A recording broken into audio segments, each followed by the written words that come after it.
Hey, it's Jordan. Delighted to be joined by Kevin Gosztola of The Dissenter, who has been the leading journalist, I'd say in America, perhaps, period, on the Julian Assange persecution. Breaking news, it seems, at least out of the mouth of President Biden.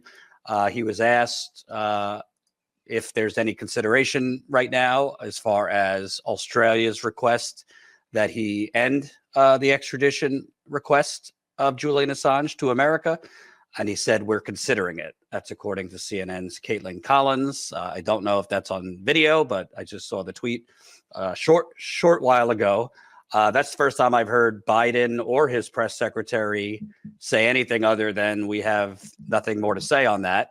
And this comes after a few weeks ago we spoke when a UK court essentially did not rule out Assange's team from filing an appeal. So what is the significance of Biden saying we're considering it? That's news to me.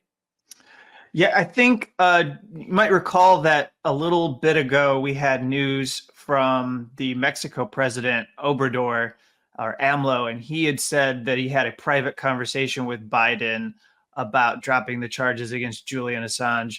And I believe he gave something similar at that point. He had said that Joe Biden was thinking about it, or, I heard what you said and we're considering it. It was something very similar to what we're hearing here. It's a diplomatic answer. It's a different answer. And I think if you are part of Assange's legal team or Julian Assange himself or a supporter, you might feel a little bit more hopeful, like perhaps the pressure that has been ramping up from Australia in particular is having an effect. Because I do believe that if there is anything that's going to break this in the direction that favors Julian Assange and spares him, it's going to come from the opposition by the Australian Prime Minister and others in his home country. It's not going to come from here. It's not going to come from Congress. There's no political pressure here to end the case. But diplomatically, and I think globally, if this is seen as a nuisance and it's not worth it for Joe Biden to continue, then there's always been the thought in the back of my mind that we could just kill this prosecution, because it's not one that Biden started. It's one that was inherited from the Trump White House. So they're basically just making excuses about why they have to prosecute Julian Assange until they no longer can justify it anymore. And obviously you're not a political pundit, but these administrations poll test everything. Obviously they have the numbers on young people right now in the context of the Israel-Gaza or Israel's slaughter and genocide on Gaza. But the support for Assange is not some niche activist group. I mean, it's fairly widespread across the United States and the world. Do you think perhaps this consideration, politics might come into it as far as Biden knowing that certain demographics he's already faltering in? This is important to them as well. What's true is that the polls are extremely, extremely tight and even show Biden being behind. So almost any issue can be treated as a factor for why Joe Biden might lose. Obviously, we know what the major overhanging problem is for the Biden White House. If they could just deal with what's happening with Israel's assault on Gaza in a humane way, then a lot of the issues that they're having with turnout, it would be satisfied. But that said, if they're not going to make a change in course, then all these other issues start to become things where they have to try and get people to turn out instead of staying home and sitting on their couch. And so then you do start to look at different issues. That's why we saw the student loan relief announcement, whether that's good enough or not. Obviously, some people are going to have issues with it. But the perception that Joe Biden is running an administration that does not support freedom of the press because they're jailing Julian Assange, I think it dovetails with some of the reporting, whether it's baseless or not, some of the reporting that has been put out there about how the U.S. government, through different various agencies, will tolerate censorship on social media platforms. That does not help Joe Biden in trying to get people engaged with coming out to vote. If you think it's rigged and you think that people who run the government are just going to suppress your opinions on whatever site you use to express yourself, then you're probably going to remain pretty cynical and disengaged. Right. And we should point out tomorrow is 5 years since Assange has been in Belmarsh prison, which is pretty much the worst prison you could think of, particularly in the United Kingdom. I think they have a phrase for it, right? Yeah, they've called it Britain's Guantanamo. It has a reputation primarily because it exists to hold or house terrorists, people who are accused of those types of offenses.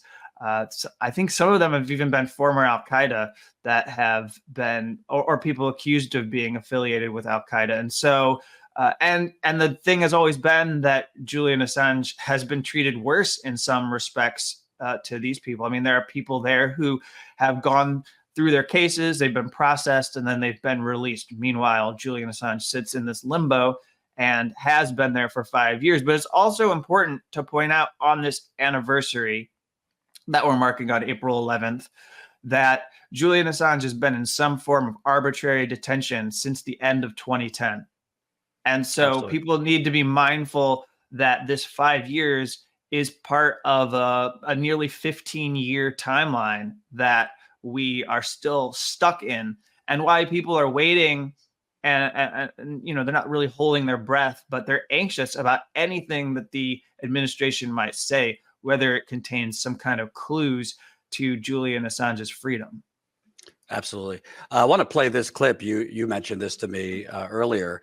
The White House press secretary was asked whether President Biden supports the Press Act, which is kind of in limbo right now, as well as asking a follow-up on Assange.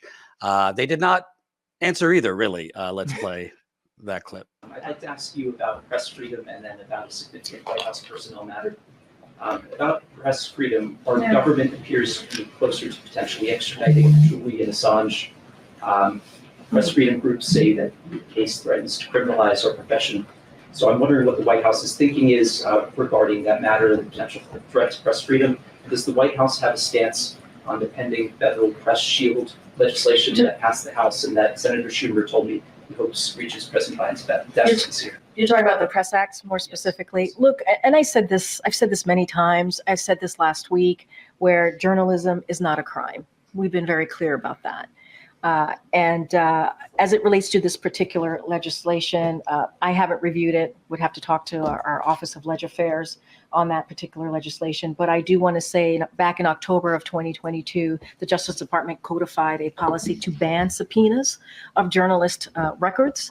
The president strongly supports the right of free and independent press. That is something that the president talked about when he was at the Gridiron. The president talked about this at the last White House Correspondents' Dinner. He's been very consistent about this. And I'll just quote him for a second. A free press is a pillar of any free society. And while we may not always agree with certain coverage or admire it, we do admire the courage of the free press. Journalism, again, is not a crime. Before moving on, just to confirm, no stance yet on the Press Act that you're aware of, and the Assange matter, is there concern about that? I don't have much more to share besides what I just laid out here. So I'll just leave it as what I just stated to you. In prison 5 years. I understand. I heard the question. I'm just not going to. So journalism is not a crime as we continue prosecuting Julian Assange while providing no evidence that he engaged in any illegal activity outside of normal journalistic practice. Yeah, journalism is not a crime. But if you ask me about a journalist who's in jail, I have nothing to tell you about that case. It's not important to me.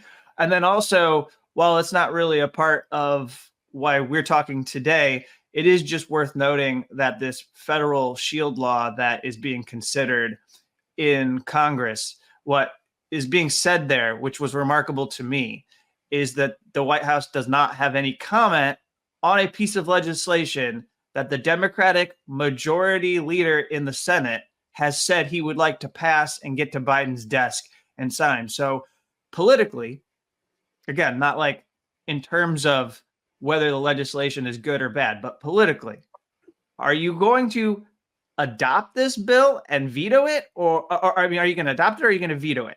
Are you going to veto this legislation when it gets to your desk? Right now, are you having conferences? Are you talking to Schumer and saying that the intelligence people, the FBI, Justice Department doesn't like the legislation, which is entirely possible. But what are you doing? And also, this reporter, I'm not here to necessarily puff him up or anything, but Stephen Nelson at the New York Post wrote an article in early March. He asked for a comment as he was trying to cover the Press Act, and he wrote about Assange and a couple other issues related to freedom of the press in his article. And the White House didn't provide any comment about the legislation. So it's just bizarre that now in April or at any time this year, they can act like they don't know what the Press Act is. It's a specific type of legislation that's been proposed repeatedly for the last 7 or 8 years. Schumer, Dianne Feinstein, and others supported a terrible version of it closer to when Edward Snowden and Julian Assange and Chelsea Manning's actions were causing shockwaves in government, and it made it almost impossible to do a shield law for journalists because they just kept introducing carve-outs to make sure that people wouldn't be protected if they published information that was leaked to them. It was insane. But today it's a much better law that's supported by all the organizations that condemn the prosecution against Assange.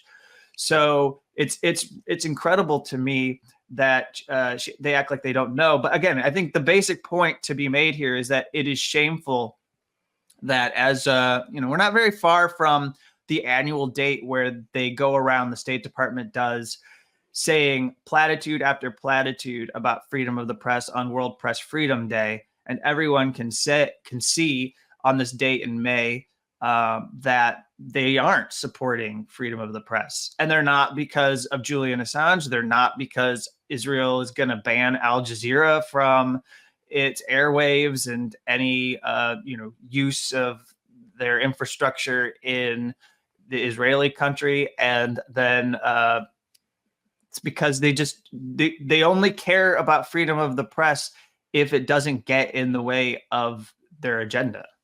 Yeah. And also we should note, it shouldn't really be that controversial to have a one uniform law preventing governments or corporations from subpoenaing journalists, records, documents, communications with sources. Right now, you kind of have this makeshift where each state has different shield laws, some stricter than others, which does not protect journalists or sources. But getting back to Assange, neither of us are lawyers, but I kind of think isn't it kind of bad for the U.S. prosecution in the United Kingdom if the president is saying we're considering it? Like, isn't your case that we have slam dunk evidence that Julian Assange committed crimes, not just to publish, the documents provided by Chelsea Manning, but to help Chelsea Manning illegally hack them? Why would you be considering dropping it if your case is so strong? Those two things don't jive. I think that's fair. I think it's fair that if you are aggressively pursuing him in court in the UK, you don't think there's any reason why you can't bring the case against him. I mean, we just had a hearing a couple of months ago in February. We heard there were two different prosecutors or two different attorneys that stood up representing the U.S. government's interests and were saying things that equated WikiLeaks to a criminal enterprise, and that Julian Assange and any staff member at WikiLeaks basically spent all their time going around trying to hack into computers or consort with hackers, trying to steal classified information from the US government and presented a major national security threat. So it's not journalism. As they said, Julian Assange is no ordinary journalist. And then also Chelsea Manning was no ordinary whistleblower, things like that. And so now to be here, maybe considering a plea deal with Julian Assange, again, there are still so many questions to be asked. I know that it was only a few weeks ago we had some chatter from some unnamed people who claim to have knowledge of the process who were floating the possibility of a plea with Julian Assange. That was reported in the Wall Street Journal. And the Wall Street Journal's reporting I had a factual issue with, because what they were saying Julian Assange would plead guilty to potentially, and there were other people who follow this closely that were scratching their head, they had named mishandling classified information as the offense that Julian Assange would plead guilty to committing instead of the Espionage Act. And that would be the way that they could end this. They would have a conviction on the books for Julian Assange, technically speaking, but he would be set free and allowed to, I presume, go back to Australia from the United Kingdom. The issue, though, is that mishandling classified information was increased to a felony charge by Donald Trump when he was president. He wanted that offense to become a felony because he was upset that the Justice Department did not follow through and prosecute Hillary Clinton for the misuse of classified information on her private email server. And then now Donald Trump, in his classified documents case, is facing a felony because he changed the law so that mishandling classified information is a more serious crime. But that aside, I don't see how Julian Assange would plead guilty to a felony. And I don't see how these Wall Street Journal reporters can say Julian Assange would be pleading guilty to a misdemeanor when that charge is a felony. There really isn't much law out there that can offer you like a very slap on the wrist. They don't have like a slap on the wrist classified information or secrecy law provision that somebody could plead guilty to. And that's owed to the fact that a clampdown on leaks has unfolded aggressively for the last 10 to 15 years. And as I mentioned before, everything that we're talking about, it's a progression, and it's all a response to WikiLeaks publishing information in 2010, the massive disclosures from Edward Snowden, NSA whistleblower in 2013, that those documents being obtained by Glenn Greenwald, Laura Poitras, and Ewan McCaskill. They were working with The Guardian, and there were also reporters at the Washington Post like Barton Gellman.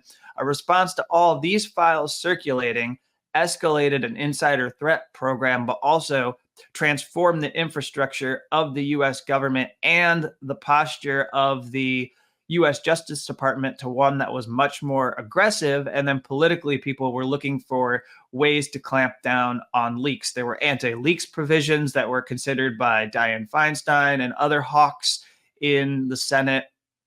And that's just where we are. So as far as what Julian Assange could plead guilty to, and they could still say, if you are a U.S. prosecutor, we held Julian Assange accountable, I'm not sure what would satisfy them, because it is so severe or harsh the way that they have changed the law to punish people.